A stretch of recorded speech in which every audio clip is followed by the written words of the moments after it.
a todos os que conseguiram entrar. Vou começar devagarzinho. A gente, lá no escritório, decidiu fazer uma sequência de conversas para bater papo mesmo sobre as reflexões que esse ano nos trouxe, que a gente está chamando de conversas inspiradoras. Esse é o segundo evento dessa ideia, ou é o segundo desenvolvimento a partir dessa ideia. E a gente contou com o carinho de pessoas que toparam vir aqui conosco, bater um papo sobre essas reflexões e pensar um pouco o que a gente vê de perspectivas dos mais diversos temas.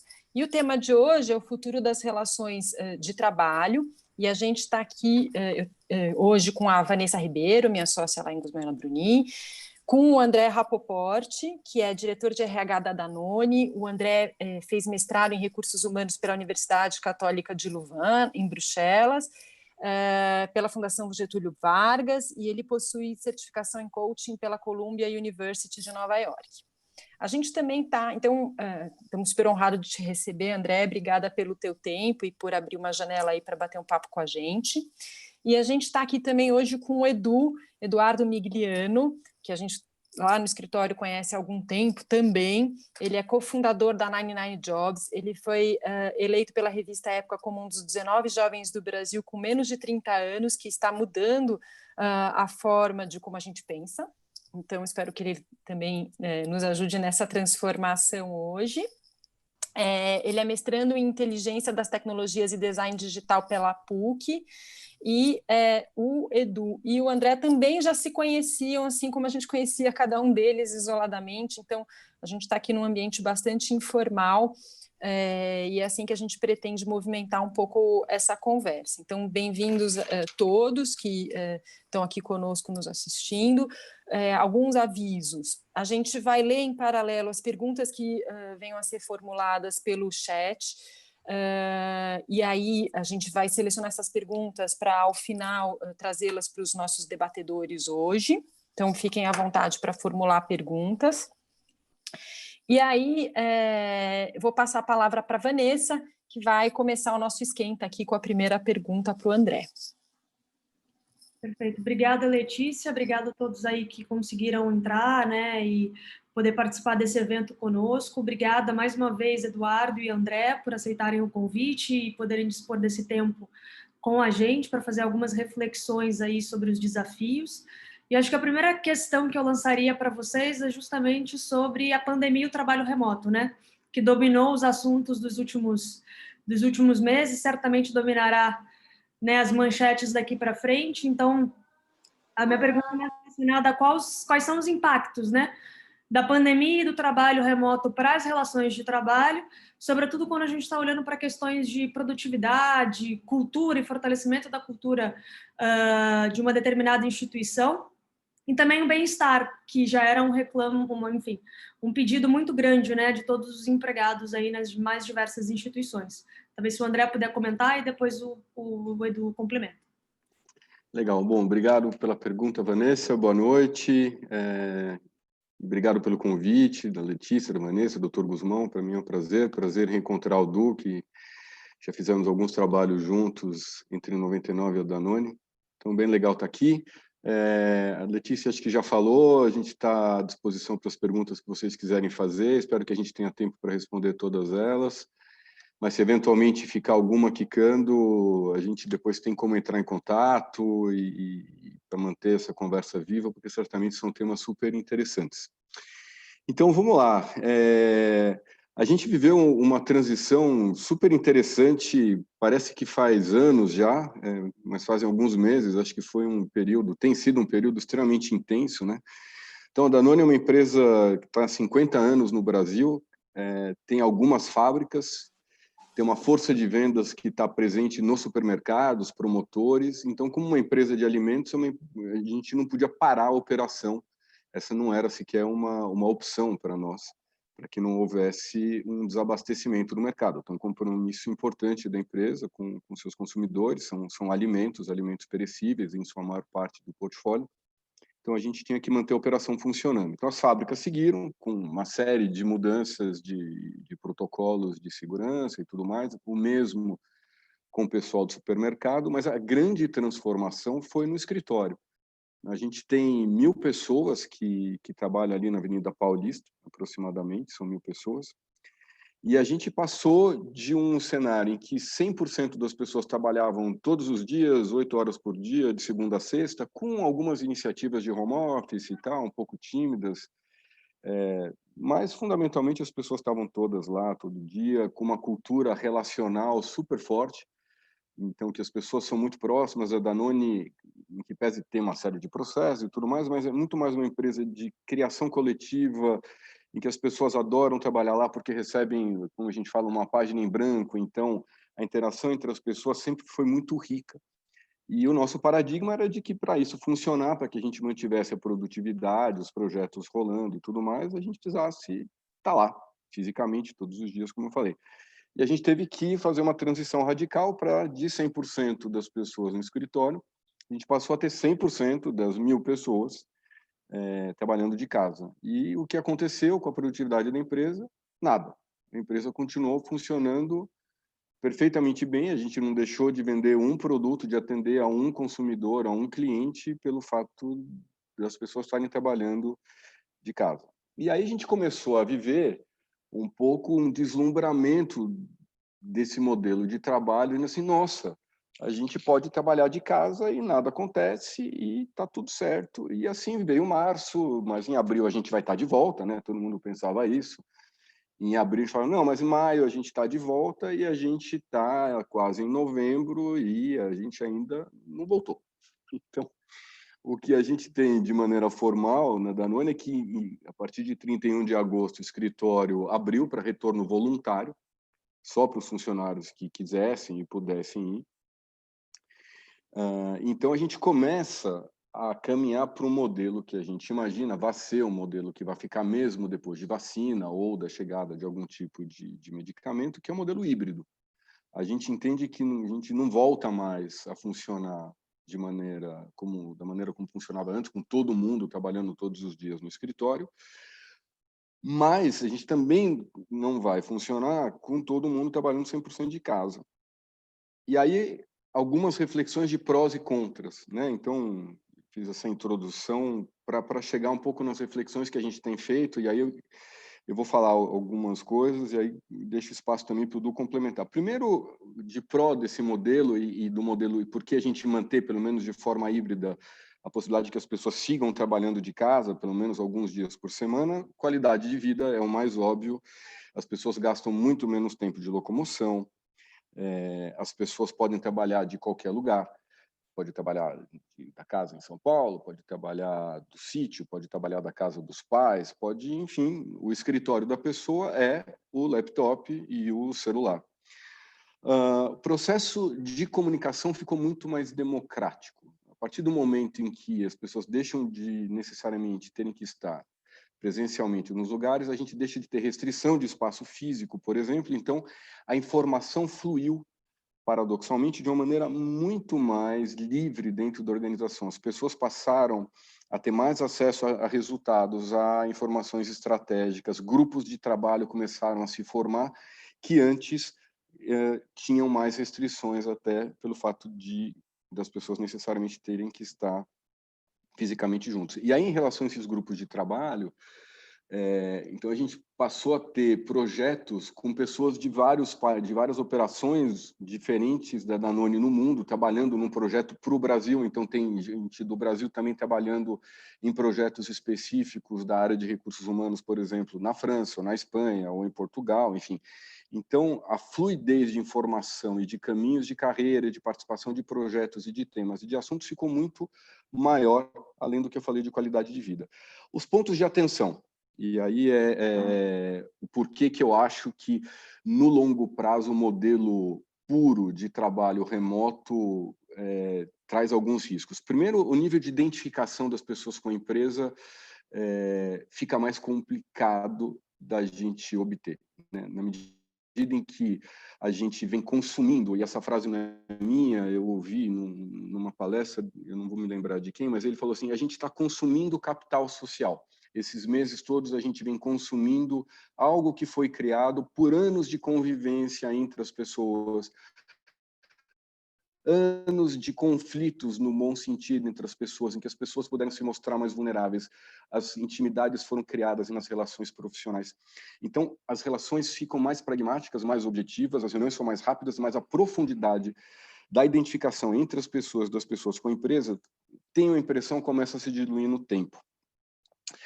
Segundo tema também é o processo de resolução de problemas e de criação coletiva. O trabalho coletivo de forma remota traz algumas complexidades. Lógico, não é todo mundo, tem gente que trabalha super bem e com criação coletiva de forma remota, tem pessoas que têm mais dificuldade, e aí depois a gente pode falar um pouco também dessa questão das gerações. A gente tem hoje 5 gerações convivendo dentro de uma mesma empresa, então tem pessoas que lidam de maneira melhor ou pior com a questão da tecnologia.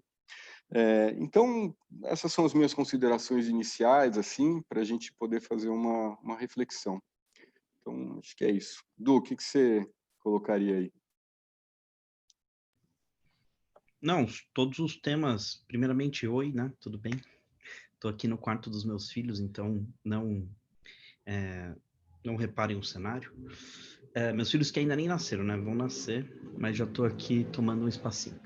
Então, eu acho que uma das coisas é isso, né? Tipo, é a possibilidade de você estar onde você quiser. Você está no quarto dos seus filhos, você está com a sua família, você está em qualquer lugar. A gente fez uma pesquisa na Nine9, internamente, no escritório, com todo mundo. A gente tem hoje mais ou menos 80 funcionários, e essa pesquisa levou em consideração que mais de 60 a 70% das pessoas querem ficar home office para sempre. E aí eu fiquei impactado, porque eu adoro gente, eu acho que assim, tipo, tá do lado das pessoas o tempo todo, para mim é muito importante, eu falando. E um dos pilares mega importantes da nossa cultura é a convivência dia a dia. Tipo assim, sempre foi, eu acho que sempre vai ser.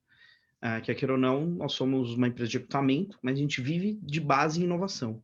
Tudo que a gente faz é inovar o tempo todo dentro do processo de recrutamento. E inovação não se dá sozinho, né? Tipo, cada um de um lado. Mas a tecnologia ajuda a gente a se conectar e tal. Mas eu acho que tem algumas coisas que a gente perde. E aí eu fui pesquisar, né? Liguei para as pessoas. Pô, realmente, você não quer voltar, né? Não que eu estivesse convencendo, né? Mas queria saber, né? Peguei as pessoas mais próximas. O time de tecnologia, obviamente, sabe que não quer voltar mesmo, né? Eles nunca quiseram, em tese. A gente que forçava quase eles irem no escritório.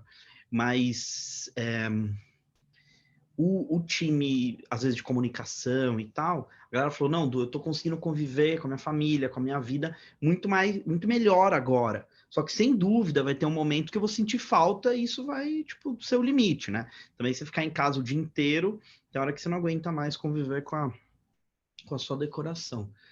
E eu acho que esse é um dos pontos interessantes. Uma das coisas que é doido, né? Tipo, por que a gente tem o branco dos olhos, né? O motivo pelo qual a gente tem o branco dos olhos é para a gente conseguir, especificamente os animais, né? Tipo, para a gente desviar de um predador, né? Só que quando a gente entende que o nosso branco do olho está olhando justamente para o outro olho, a gente liberta a serotonina, né? Que de alguma forma é uma forma de mostrar amor, carinho pelo outro. E as câmeras dos lives ainda não nos ajudaram com isso. Então, é muito raro, por exemplo, agora eu estou olhando para a câmera. Em tese, eu estou olhando para quem está me vendo aqui. Agora, quando eu estiver assim, eu estou olhando para tudo. Eu estou olhando para mim, eu estou olhando para as pessoas e tal. E a maioria das vezes a gente passa assim. Então, assim, tipo, esse tipo de tecnologia ainda não libera a serotonina suficiente para a gente se conectar de fato. Então, sem dúvida, isso vai gerar um déficit como um todo, caso a gente se utilize mais dele do que o normal. E a gente fez uma pesquisa falando especificamente com as pessoas da nossa base. A gente teve mais de 3.000 respondentes. E a gente ouviu muitos falar sobre saúde mental, o quanto a saúde mental das pessoas foram abaladas nesse momento. Então, obviamente que por um motivo ou por outro, né?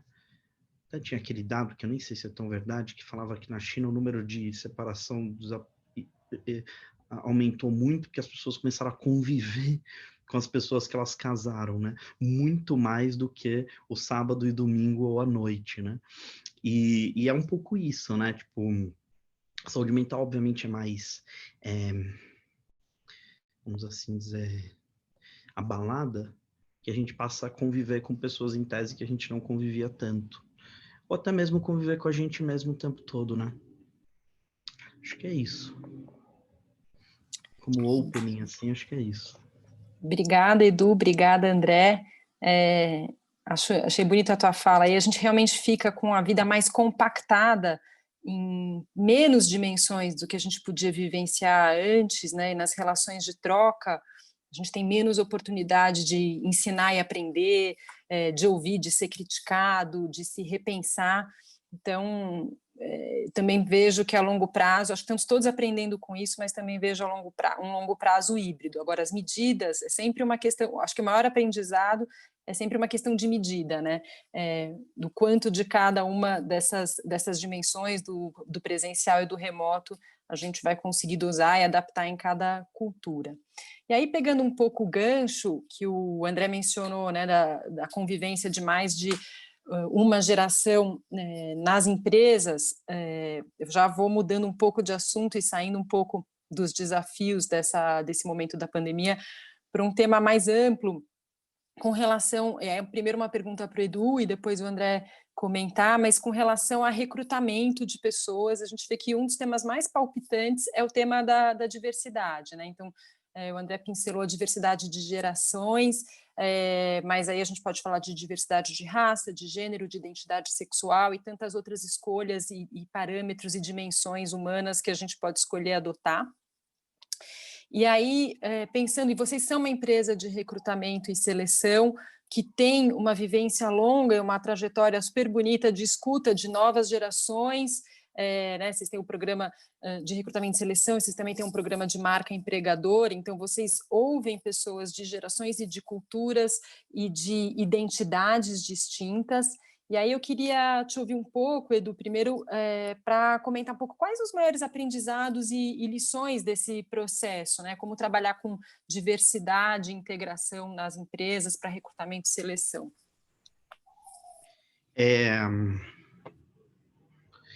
Vocês já repararam que sempre tem uma área nas empresas que ela é fadada para morrer? É uma área que não pode existir como área?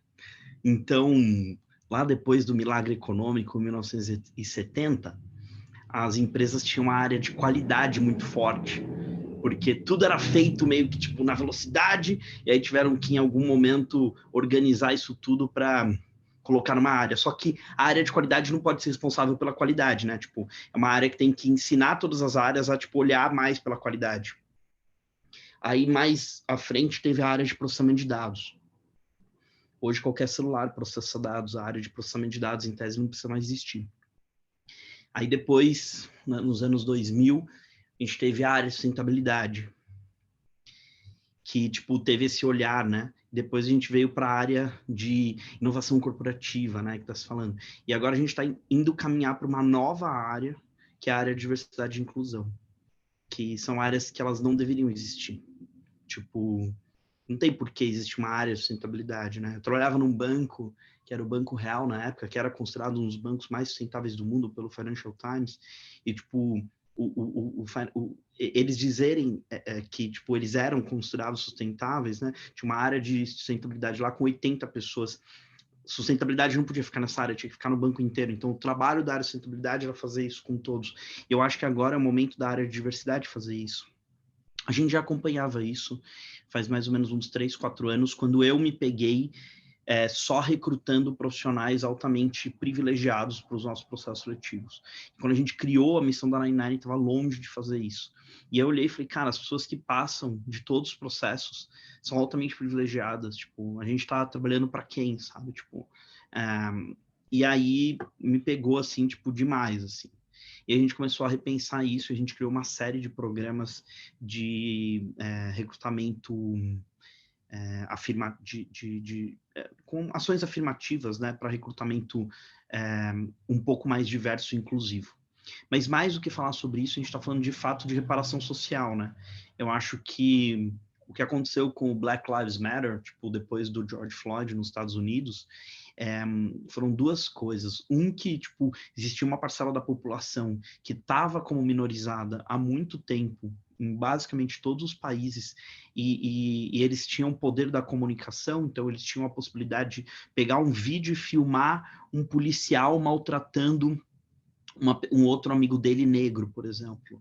Ele tinha a possibilidade de filmar um racismo acontecendo dentro do espaço de trabalho com o celular. Então, assim, tipo, todo mundo teve acesso à comunicação, e as pessoas em classes de minorizados, né? No Brasil, no caso, o negro não é minoria, ele é minorizado, né? E aí ele começou a ver isso e começou a, tipo, postar, e, tipo, um dos casos agora, o Nubank, Cristina Junqueira, tipo, numa infeliz fala, coitada, tipo, falou uma besteira, tipo, no Roda Viva, o que era para ser, tipo, uma super pauta de uma empresa inovadora tá, né, na frente da televisão 3 horas, pautando nos principais programas jornalísticos do país, virou uma crise generalizada na empresa, com muitos negros cortando o cartão de crédito nas redes sociais, né? E então eu acho que assim, agora é o momento da gente olhar para a reparação social, muito mais do que diversidade, muito mais do que inclusão. Tem até aquela frase bem clichê que fala assim: diversidade é convidar para festa, né? Que é tipo quando as empresas começam a se abrir para outras áreas, para outros grupos minorizados que em tese não estavam dentro da sua organização. Só que inclusão é convidar para dançar, né? Tipo, se você chama para festa, você convida para jantar, para dançar. E eu acho que a gente tem que ir muito além do que isso. O trabalho é de reparação social, sabe? Tipo, o trabalho é de olhar que, especificamente raça no Brasil, por exemplo, são 350 anos de escravidão, mais 130 de ignorância da abolição. É muito tempo ignorando algo que, de alguma forma, a gente ainda vive, né? Que é o racismo estrutural. Então, chegou o momento das empresas repensarem isso, a fim delas construírem um posicionamento melhor, né? A gente fez o programa de treino do Magalu, a gente aprendeu muito com isso, porque deixou de ser uma pauta de programa de recrutamento, passou a ser uma questão jurídica, uma questão social, uma questão política no Brasil, né? Muita gente se usou disso para ganhar voto no momento de eleição, e, puxa, a gente levantou uma pauta tão interessante. E do outro lado, eu fico muito pensando nisso, né? Tipo, você tem uma empresa como o Magazine Luiza que tem 60 anos, onde a presidente do Magalu estava lá no mesmo Roda Vida, falando sobre o trabalho que ela tem de, tipo, olhar para a reparação social, e aí, de repente, você vê um monte de empresas de tecnologia nova, com um monte de gente, com um monte de repertório, fazendo exatamente o oposto, né? Falando o oposto sobre aquilo que eles estão construindo, ou seja, tipo, não é inovador isso. Se você não está olhando para a reparação social como como corresponsável para mudar isso dentro da sua organização, não é o seu produto que vai dizer que você é inovador, né? Interessante a gente parar para pensar por esse lado. Uma empresa de 60 anos que, tipo, tá mais à frente do para onde o mundo está indo do que uma empresa que tem 7. E, puxa, é um dos maiores unicórnios brasileiros, né? Acho que é um pouco disso, assim, a gente está vivendo esse momento. Obviamente, motivado pelo George Floyd, do Black Lives Matter, e 2, porque todo grupo minorizado tem a possibilidade de se comunicar, de fazer um vídeo, de gravar um conteúdo e se opor a empresas que, de alguma forma, não estão se posicionando frente ao assunto. Porque mais do que você não ser racista, você precisa ser antirracista, né? Eu acho que é esse, talvez, o olhar que muitas empresas ainda estão engateando, mas já estão começando a pensar a respeito. É um tema super profundo. Vou passar a palavra para o André para comentar. Ele mexe com muitas questões, né, estruturais, históricas, e também é geracional, porque eu ouço das novas gerações respostas sobre, olha, isso você não pode dizer, isso é preconceituoso, coisas que, de fato, é um racismo estrutural e que mexe não só com a oportunidade de receber, mas de capacitar também, se corresponsabilizar pelo reparo na capacitação também, né? Muito bacana. E aí, André? Só me antecipando, André, até se você puder comentar nesse aspecto, Eduardo, depois, que eu achei interessante que na fala do Eduardo ele trouxe muito essa questão de, bom, o acesso a meios de comunicação, de uma certa forma, né, a democratização em um certo aspecto desses meios de comunicação, trouxe essa pauta de reparação social com muito mais força. Né? Então, o que a gente entende disso? A tecnologia, de fato, está ajudando a dar uma relevância que há muito a gente deveria ter dado para essa pauta. O que a tecnologia hoje tem trazido também para ajudar a gente a concretizar essa pauta? Né? O que a tecnologia pode nos fornecer do ponto de vista de, bom, como é que eu faço um recrutamento e seleção hoje, de repente uso tecnologia para que de fato eu garanta, por exemplo, um processo, né, em que eu possa atender propósitos de reparação social para fins de inclusão e diversidade. Enfim, deixar o André comentar também e Edu, você comenta. Legal, deixa eu fazer alguns comentários em cima do que o Edu falou, da questão de diversidade e inclusão.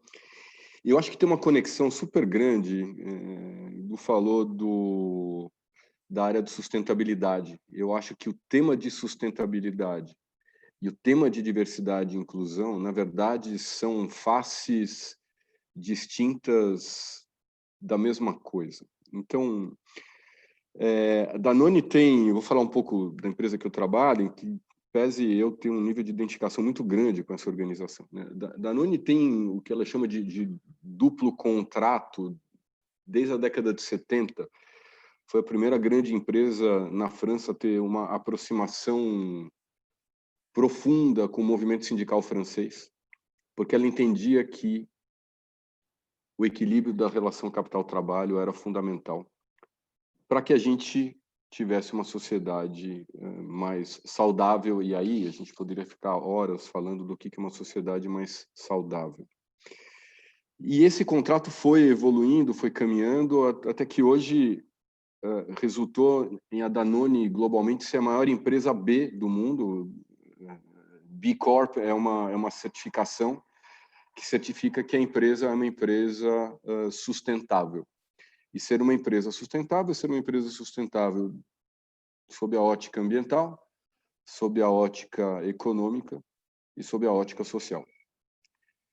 Então, o que eu acho que essa questão conecta com o tema que a gente estava discutindo não tem como as empresas não assumirem o seu papel na construção de um ambiente de negócios mais sustentável, que passa necessariamente por uma sociedade mais justa, mais sustentável também, portanto.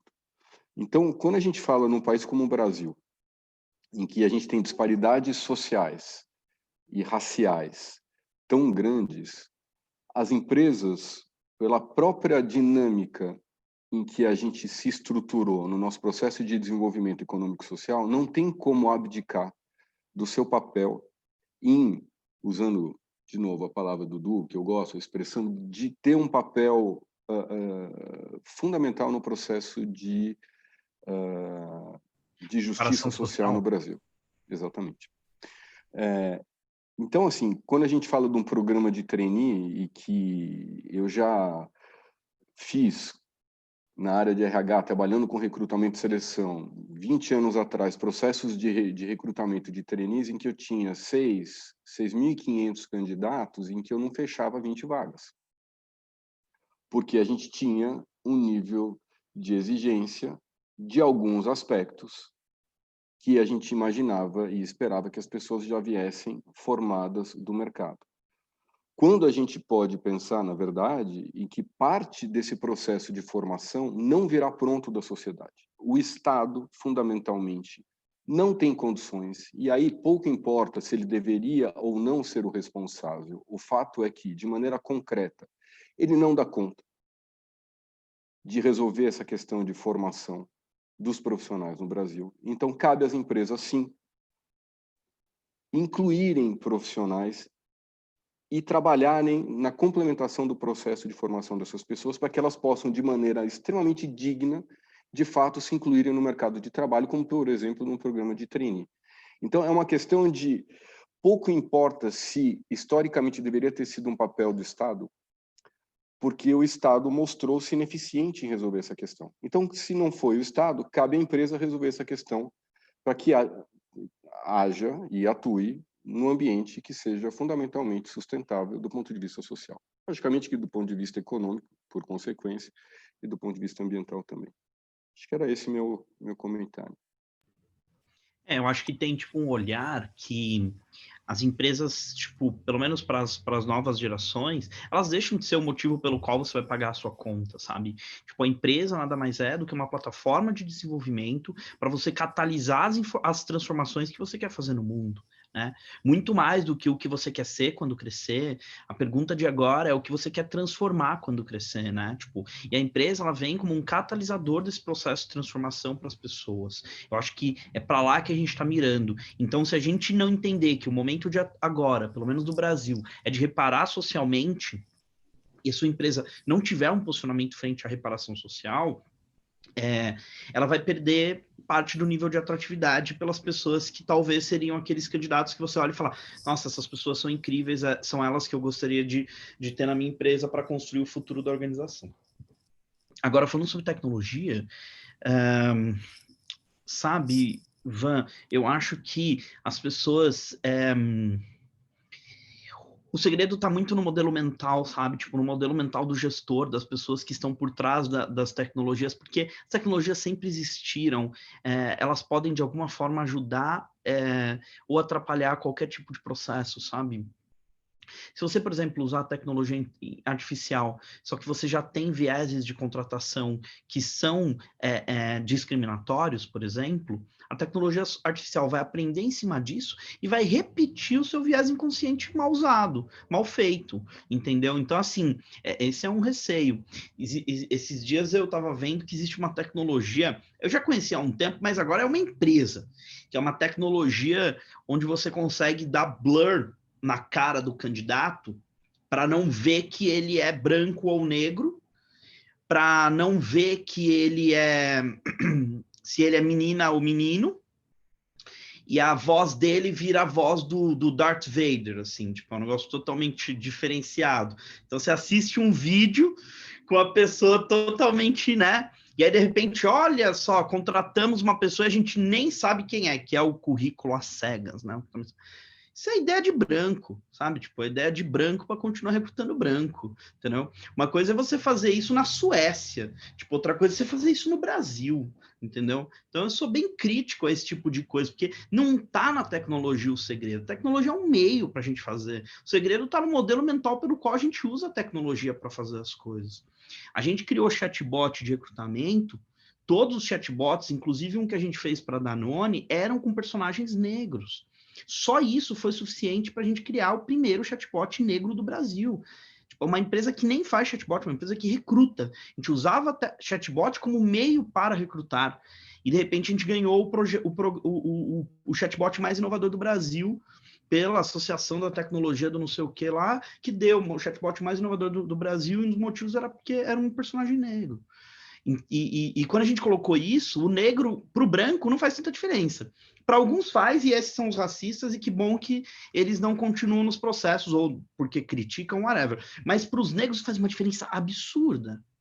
E o que eu quero, de alguma forma, trazer com essa fala é que tem alguns... A gente se coloca na tecnologia como uma tentativa de resolver nossos problemas, sabe?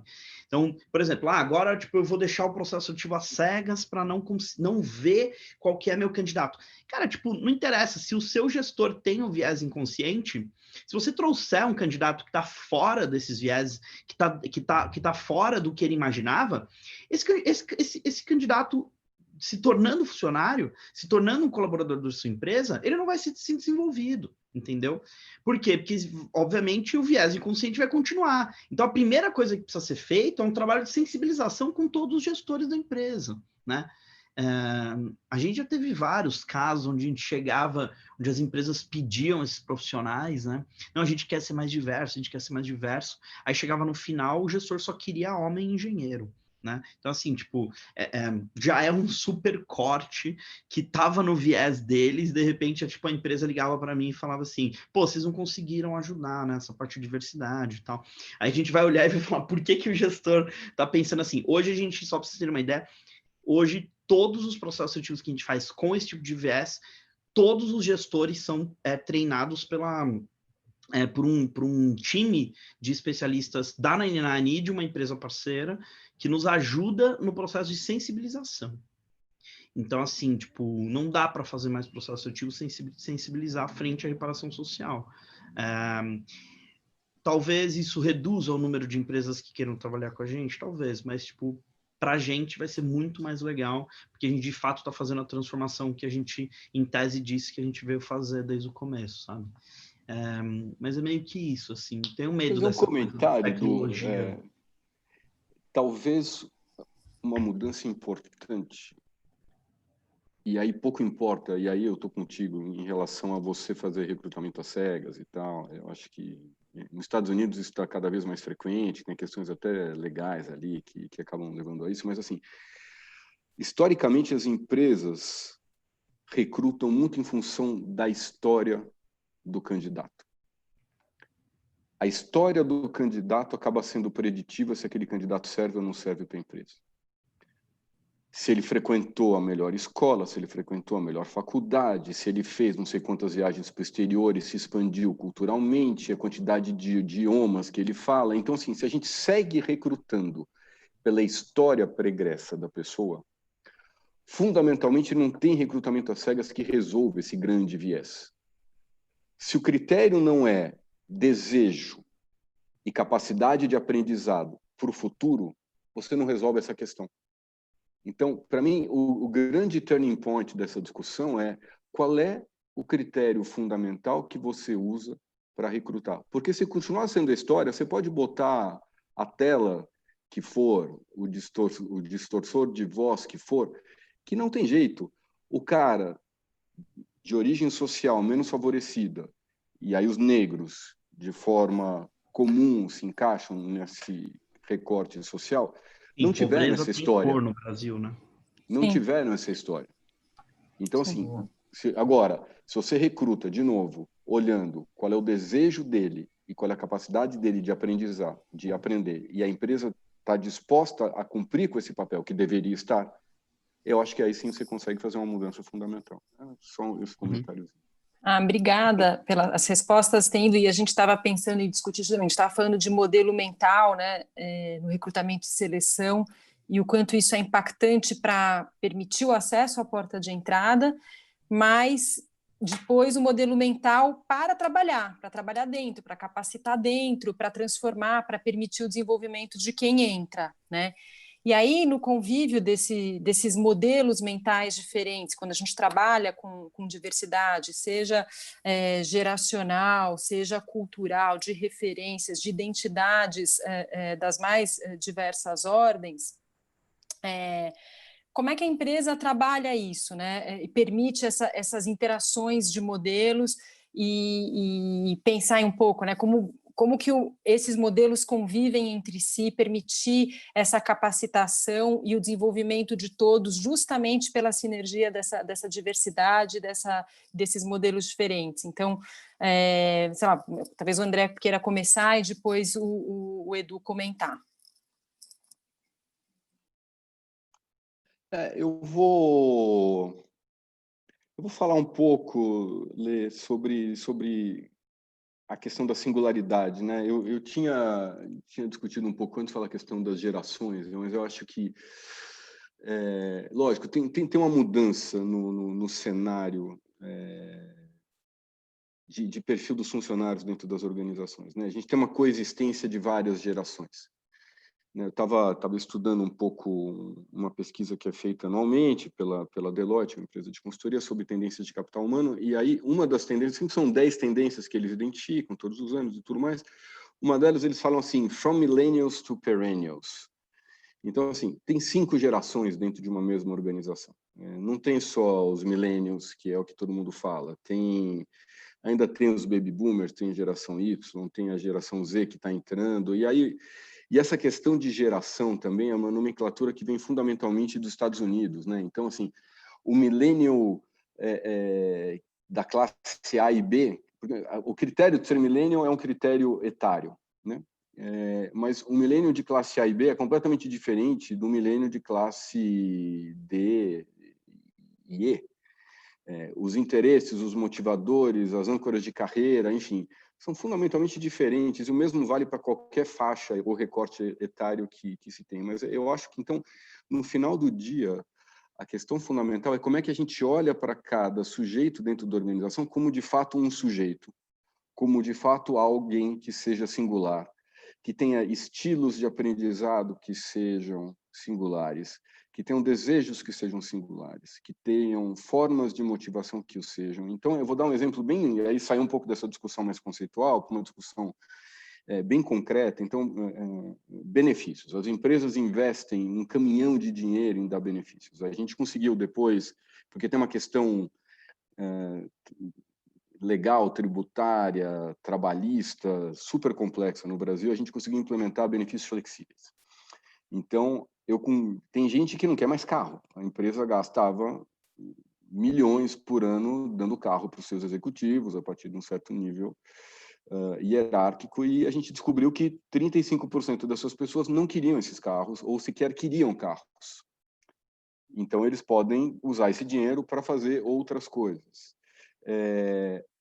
O estilo de aprendizado de cada um é um estilo de aprendizado diferente. Tem gente que aprende muito melhor em sala de aula, tem gente que aprende muito melhor estudando sozinho na frente do computador, tem gente que aprende muito melhor viajando, tem gente que aprende muito melhor estudando coisas que não são diretamente relacionadas ao objeto de estudo necessário e consegue, então, fazer a tradução de alguns outros tipos de aprendizado para aquilo que ele precisa para fazer o trabalho dele. Então, a grande questão é como é que você prepara os líderes para gerenciarem equipes que tenham pessoas de várias gerações, mas muito mais do que gerações, que gerenciem equipes com respeito fundamental à singularidade de cada um. Eu acho que, para mim, esse é o grande tema que a gente caminha como desafio do ponto de vista de liderança para o futuro e que, logicamente, tem a ver com engajamento, tem a ver com sentimento de pertencimento, tem a ver que, no final do dia, é o que as empresas querem, que é ter as melhores pessoas, que fiquem muito tempo nas suas organizações e com arquiteturas organizacionais que permitam, então, essa vida profissional mais interessante, mais respeitosa da singularidade de cada um. Acho que era isso.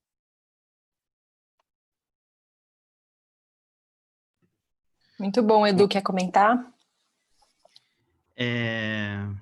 Uma vez a gente fazia um programa na Inline chamado Melhor Estágio do Mundo. Inclusive, a Danone participou de alguns que a gente fez também. E o Melhor Estágio do Mundo era uma tentativa de fazer com que pessoas, tipo, sei lá, super alto potencial, nos contasse por que elas querem trabalhar nas empresas. Então, era um estágio de férias que eles passavam cada semana numa empresa. Era super legal. Ainda existe esse ano de um jeito totalmente remodelado, olhar para a tecnologia e tal, mas ainda existe. É um programa muito legal. Só que a gente, quando criou isso em 2015, ele virou, assim, tipo, o cara do ITA, o cara da GV e tal. E passaram 3 filhos de bilionários pelo programa. Bilionário mesmo. A gente não sabia que ele era bilionário, mas aí a gente ganhava intimidade com a pessoa, descobria que a pessoa era bilionária. E esses meninos passaram a trabalhar lá na Nine. Eu falei, cara, tipo, alguma coisa tá estranha aqui. O almoço era tipo Stanford's, MBAs, tipo assim, sabe? Tipo os Harvards. Aí eu, caraca, o negócio tá meio, não tá tão legal, assim.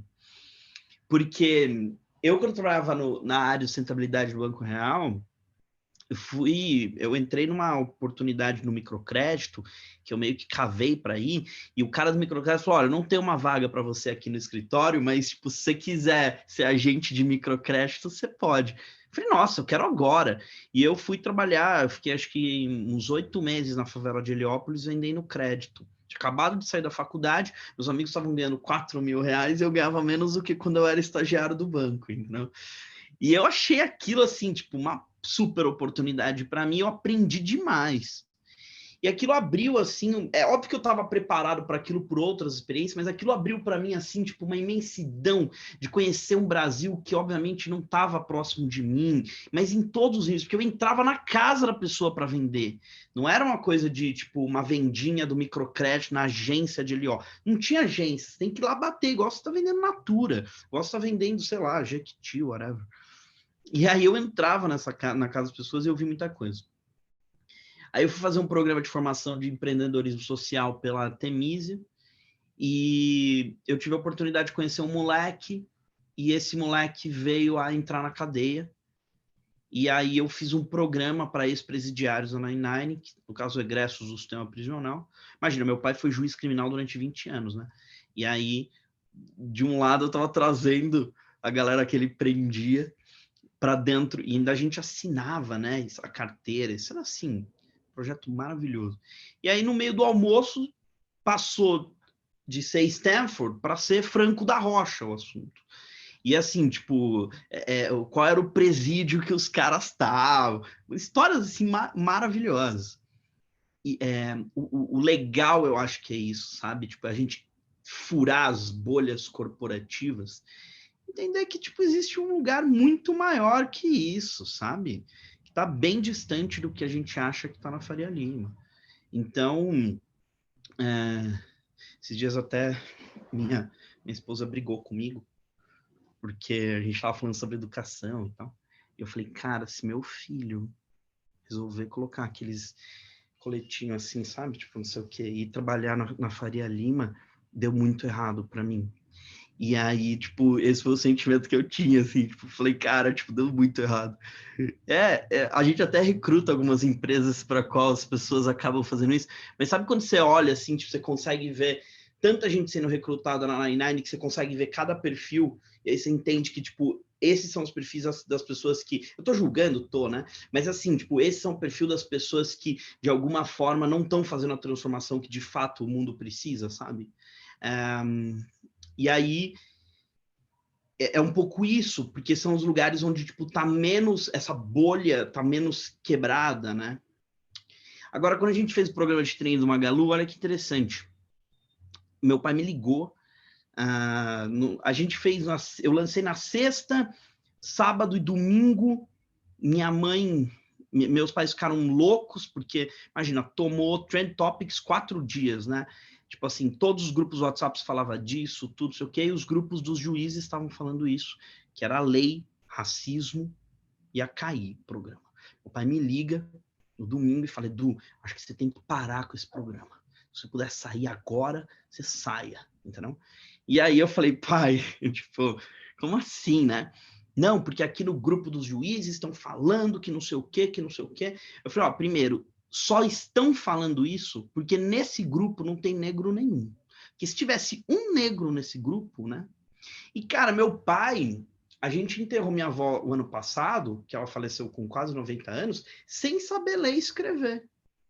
Tipo assim, minha avó, filha de índio e tal, tipo, meu pai se embranqueceu, vamos assim dizer, de uma série de costumes para poder sentir parte de uma coisa da qual ele nunca tinha vivenciado, e hoje tem um modelo mental de pessoas que, de alguma forma, continuam reproduzindo o racismo. O André estava comentando sobre esse olhar aí de classes diferentes e tal. Olha só essa história. Semana retrasada, a gente recrutou um moleque que tinha... ele era super competitivo no sentido de esporte, virou jogador de futebol profissional da base, ele estudava e era jogador de futebol profissional da base do Atlético em Minas, do Atlético Mineiro. Ele ganhou uma bolsa nos Estados Unidos, como bolsa atleta, foi estudar nos Estados Unidos, ele fez 2 faculdades nos Estados Unidos. O pai dele tem doutorado, a mãe dele tem mestrado, ele é preto, e ele chegou ao Brasil com um monte de repertório da vida dele, da qual ele nasceu, né, por conta dos pais, com 2 faculdades nos Estados Unidos, inglês fluente, e ganhava R$1.200. Como formado. Isso chama-se racismo estrutural.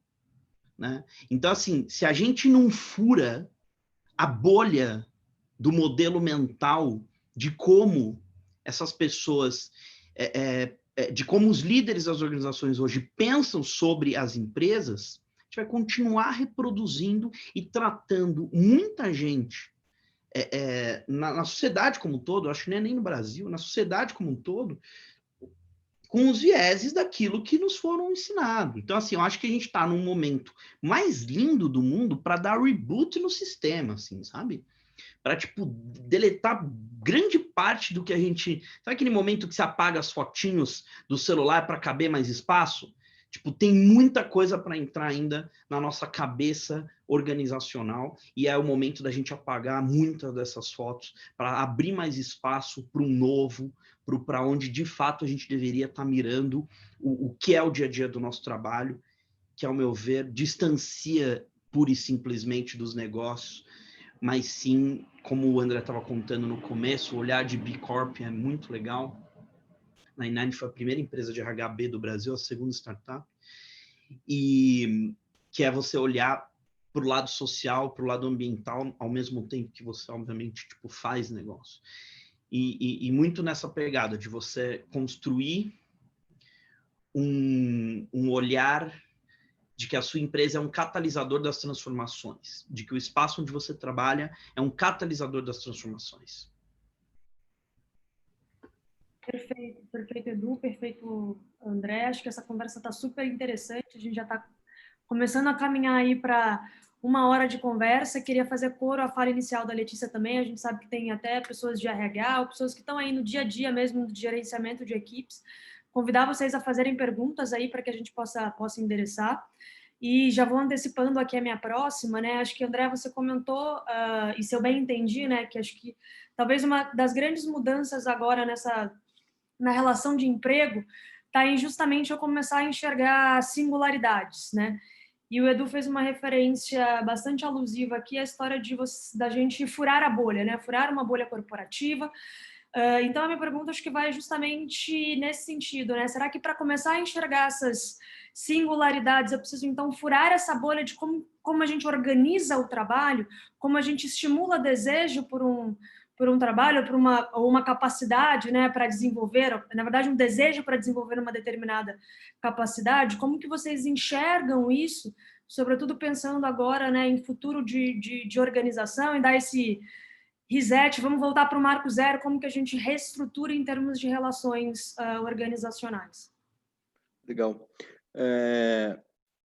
Então, essa questão não é necessariamente nova, mas eu acho que a gente acabou podendo experimentar, até por uma questão tecnológica e de distanciamento presencial e tal, e acho que a gente ganhou fluidez na maneira como a gente trabalha. Então, quando você fala de desenho organizacional, eu vou compartilhar um programa que a gente lançou lá na Danone. Exatamente, eu criei um grupo só de estagiários e analistas de RH e eu queria ouvir um pouco eles e sair um pouco do nível mais gerencial e tal, para falar, escuta, quão interessante é o teu dia a dia aqui na empresa e quão interessante é a tua perspectiva de futuro aqui na empresa. E uma coisa que sempre me incomodou nas empresas, e por isso que eu acho que não é uma questão tão nova, acho que não é nada nova, na verdade é o seguinte, as pessoas, de forma geral, têm uma necessidade grande de experimentar coisas novas, áreas novas, chefes novos, equipes novas. E as empresas, de forma geral, têm uma arquitetura organizacional muito menos permeável, muito mais estática. Então, a gente criou um programa que a gente, simpaticamente, acho que o nome ficou simpático, chama de Dan Freela, Dan de Danone Freela de Freelancer. Então, nada mais é do que um programa de freelancers internos.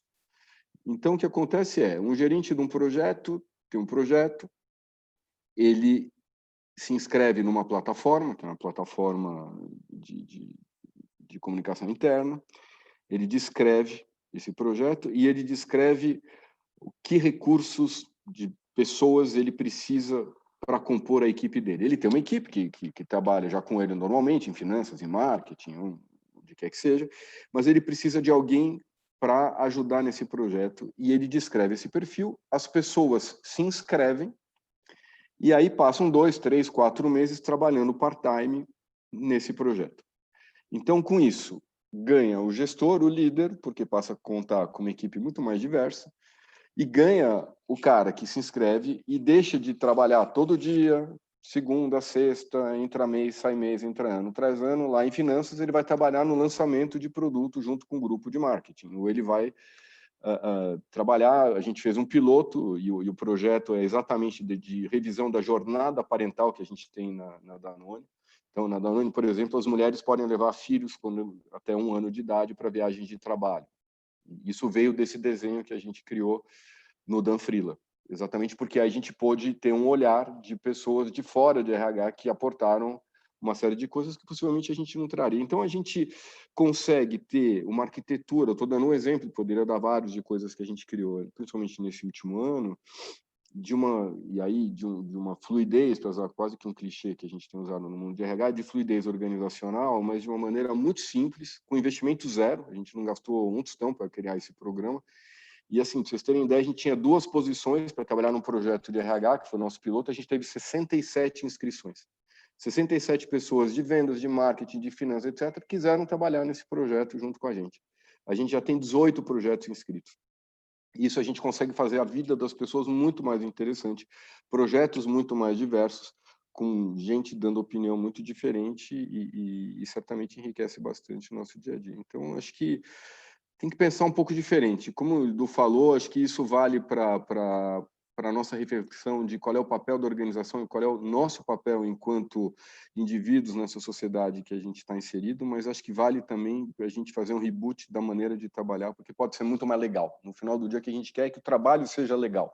A gente vive um paradigma já de 3, 4 gerações de que o trabalho tem que ser uma coisa árdua. Ele não tem que ser uma coisa árdua, a gente pode trabalhar muito, e a gente tem que trabalhar muito, é um país ainda em formação, mas o trabalho pode ser legal, pode ser divertido, pode ser diverso, pode ser variado. Acho que é um pouco isso aí.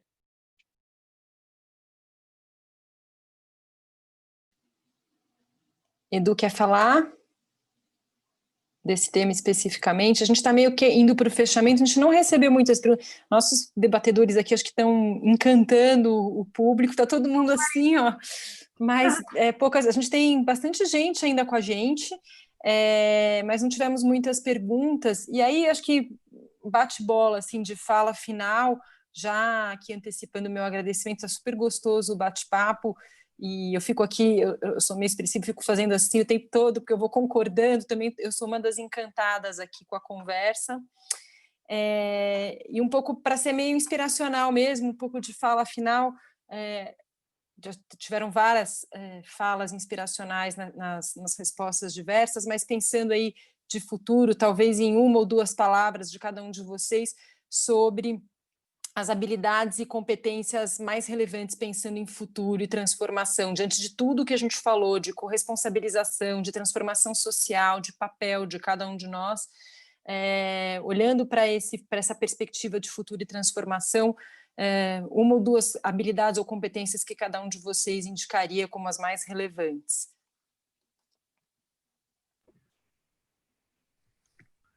Vai lá, Duda. Quer falar, Dan? Quer falar? Vai lá, depois eu falo. Eu acho que são 3 principais competências. A primeira delas é curiosidade, tipo, o processo de você estar o tempo todo aprendendo é uma das coisas mais importantes. Não ficar com o sentimento que existe o aprendizado só do curso, da academia, mas sim que às vezes você está estimulando uma carona com o seu chefe só para poder pegar uma mentoria. Isso é maravilhoso. Esse espaço de você aprender é super importante. A segunda coisa que eu diria ou seja, o olhar de aprender é baseado na curiosidade. A segunda coisa que eu diria é coragem. Tipo, eu acho que a gente está vivendo um momento de muita coragem em vários aspectos. Toda transformação, todo o processo de empoderamento, todo o processo de realmente tipo, mudar as vidas, demanda muita coragem. E a terceira característica que eu acho super importante. Espera que minha cachorra vai latir aqui. Sabia. Pipoca, calma, vem aqui. E aí a terceira coisa que eu acho super importante é a empatia, né? Tipo, olhar que a gente está falando de diversidade e inclusão nada mais é do que ser empático com pessoas que não tiveram o mesmo nível de privilégio que a gente ou outras pessoas, e por isso o quanto você trabalha ou pensa para que de fato a gente consiga construir um mundo cada vez mais justo, sabe? Legal. Pensei, acho que autoconhecimento para mim é uma habilidade fundamental. Acho que a pessoa se conhecer e conhecer o outro com profundidade, a habilidade de se conectar verdadeiramente com o outro, de compor equipes, e essa conexão não dá mais para ficar restrita só às fronteiras da empresa, uma conexão mais profunda com os fornecedores, com seus parceiros, com seus concorrentes. A gente estava falando de sustentabilidade, quer dizer, no mundo da sustentabilidade, a empresa concorrente é parceira. Não dá para você olhar para a questão de reciclagem de plástico se eu, na Danone, não olhar para a Coca-Cola como meu parceiro, como a gente faz. Ele é meu concorrente, mas ele é meu parceiro. A Nestlé é meu concorrente, mas ele é meu parceiro. E a gente precisa se conectar com essas pessoas. E essa conexão, quanto mais profunda, melhor. Capacidade de adaptação. A gente sempre fala o tempo todo que a mudança é uma constante e tal, e é mesmo, quer dizer, as pessoas têm que se adaptar a modelos novos de trabalho, a tecnologias novas, a chefes novos, a áreas novas, a ter que aprender coisas novas. A capacidade de aprendizagem é fundamental também, acho que é uma outra habilidade. E, fundamentalmente, resiliência. Eu acho que resiliência em lidar com ambiguidade, em trabalhar muito, a gente está... Eu ainda sou de uma geração que conviveu com os avós imigrantes, em que o valor do trabalho, e essa é uma mudança, quando eu falo para fora, eu também, logicamente, eu falo para dentro, de que o paradigma de que o trabalho não tem que ser árduo, a gente aprendeu com os avós de que o trabalho é árduo, ele não precisa ser, mas ele tem que ser um trabalho duro, a gente tem que trabalhar muito. O Brasil é um país em construção. E eu acho que a gente tem que ter essas gerações mais jovens conectadas com essa questão do poder, da energia que tem que ser colocada no trabalho, porque tem muita coisa para ser feita ainda. Acho que é isso aí. Bom, poderia ficar falando do um cara encantador, né? É legal, fala dele, fala coisas mais legais do que eu falei. Eu falei, pô, não pensei nisso e tal. Muito legal, Du. E as perguntas sensacionais da Vanessa. Eu ia falar a mesma Letícia. coisa, Tá bom. Aqui, abusando um pouquinho da boa vontade de vocês, a gente recebeu umas last minute questions aqui. Bora lá. Se vocês conseguirem endereçar para a gente, acho que a primeira foi feita aqui no chat pela Sandra, obrigada pela consideração. Certamente, pelo que eu li aqui, é óbvio, dá para a gente fazer uma nova conversa inteira sobre isso, porque é uma pauta que domina bastante, mas talvez se vocês conseguirem, enfim, colocar alguns pontos principais aí de cuidados e dicas para uma empresa que está começando a inserir, né, começando a tentar trabalhar a questão de diversidade e inclusão, e aproveitar também, acho que a pergunta do Guzmão, que me parece estar conectada, que é aquela ideia de que, bom, né, a gente tem, principalmente em escritório de advocacia, um receio de romper um pouco esse ciclo de contratação de pessoas brancas, formadas em boas faculdades, sob a justificativa, né, que é até o que pegou um pouco, né, o calcanhar de Aquiles na semana passada do Nubank, daquela ideia de que, não vou cair a qualidade do meu trabalho, eu vou estar nivelando por baixo aí, fazendo alusão à expressão que foi utilizada na semana passada no Roda Viva. Tem alguma forma da gente começar a contornar essa mentalidade? Então, de um lado a gente está olhando um pouco, né, da perspectiva de algumas dicas, né, de quem está começando nesse processo, de outra a gente está olhando, né, de como eu contorno essa mentalidade para que eu não reproduza padrões. Ixi, é difícil construir. As empresas têm realidades muito distintas, né? Tem culturas distintas, tem histórias que são muito diferentes, isso é uma ótica de cultura organizacional, tem os seus heróis, os seus fundadores, que acho que trazem uma dinâmica que seria difícil fazer uma receita de bolo, mas eu acho que o primeiro ponto não é mais uma opção. O Du falou da entrevista no Roda Viva, do Nubank, quer dizer, a sociedade não permite mais. Então, acho que ter isso muito claro me parece algo fundamental. Não é mais uma opção. As empresas precisam se portar e assumirem um papel que é muito diferente do que talvez historicamente tenham assumido. O Estado não vai fazer, gente. Não vai rolar. Então, cabe às empresas.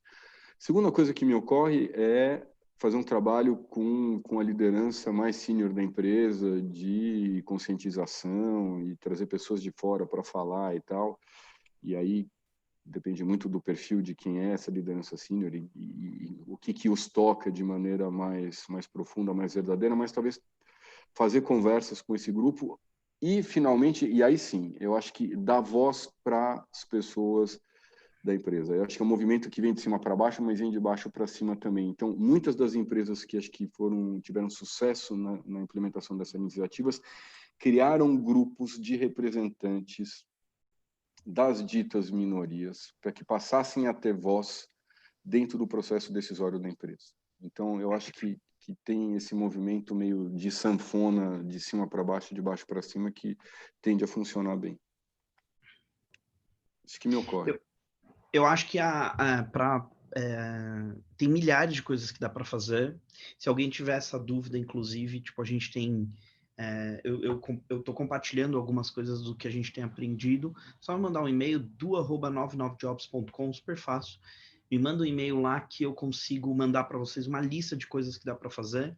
Mas a primeira coisa que tem que ser feita, ao meu ver, é olhar para o censo da empresa, sabe? Tipo, fazer uma pesquisa base e falar, cara, quantas pessoas são negras, quantas pessoas são mulheres, quantas mulheres em liderança, sabe? Tipo, a pesquisa básica mesmo.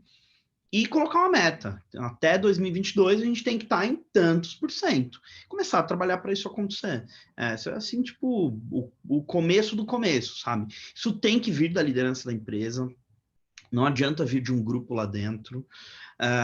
E depois tem outras coisas que, tipo, são possíveis de fazer. Os grupos de afinidade para gerar voz mais ativa lá dentro. Tem muita gente que, tipo, o único negro do RH e vai lá e coloca, agora você vai assumir diversidade e inclusão. Pô, o cara nem sabe, ele nem queria fazer isso, né? Então, assim, tem muita gente se utilizando nesse momento, tipo, nós agora precisamos falar sobre diversidade e inclusão, pega lá o negro que tá no TI e faz ele dar uma palestra. Cara, tipo, super errado, sabe? Tipo, não é responsabilidade de um negro que a sua empresa tem fazer com que os executivos aprendam sobre aquilo que eles já deveriam estar sabendo. Então, tipo, eu acho que tem algumas coisas que são meio assim.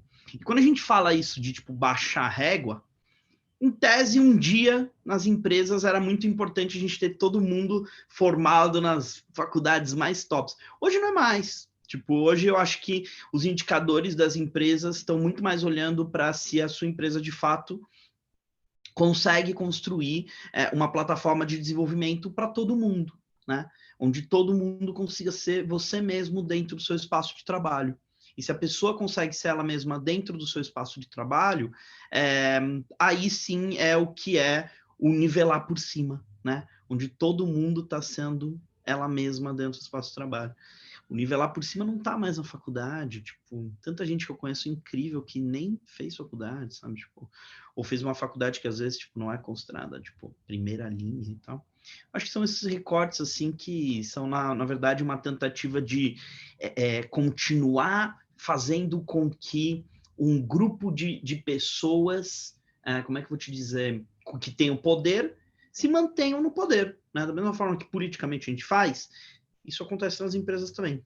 O programa de training do Magalu, tipo, tomou o que tomou, porque o salário era de R$6.600. A gente faz programa de estágio para negros na 99 desde 2017. Por que a gente não virou notícia no nível? Por que a gente não teve representação contra o Ministério do Trabalho?